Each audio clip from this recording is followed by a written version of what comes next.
ಪಾರ್ವತಿಯ ಮುದ್ದು ಕಂದ ತಾರಕನ ಕೊಂದ ಧೀರ ಕುಕ್ಕೆ ಕ್ಷೇತ್ರದಲ್ಲಿ ನಿಂತ ಕಾರ್ತಿಕೇಯ ಕುಕ್ಕೆ ಸುಬ್ರಹ್ಮಣ್ಯ.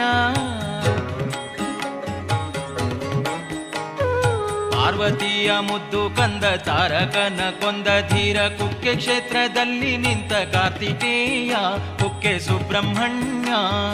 ಕೈಲಾಸದಿ ಇಳಿದು ಬಂದು ಭೂಲೋಕವ ಸುತ್ತಿ ಬಂದು ಕುಕ್ಕೆ ಕ್ಷೇತ್ರದಲ್ಲಿ ನಿಂತ ಸ್ಕಂದ ಸ್ವಾಮಿ ನೀನು ಗೌರಿತನಯ. ರೋಗ ರುಜಿನ ದೋಷಗಳಿಗೆ ಮುಕ್ತಿಯನ್ನು ನೀಡುವಂತ ದೇವ ನೀನು ಸುಬ್ರಹ್ಮಣ್ಯ ಹರಸಯ್ಯ ದೇವ ಹರಸಯ್ಯ. ತಾರಾತೀರ್ಥದಲ್ಲಿ ಮಿಂದು ಉರುಳು ಸೇವೆಯನ್ನು ಮಾಡಿ ನಿನ್ನ ಗುಡಿಯ ಮುಂದೆ ನಾವು ನಿಂತೆವಯ್ಯ. ನೀನು ಹರಸುದೇವ ಸುಬ್ರಹ್ಮಣ್ಯ.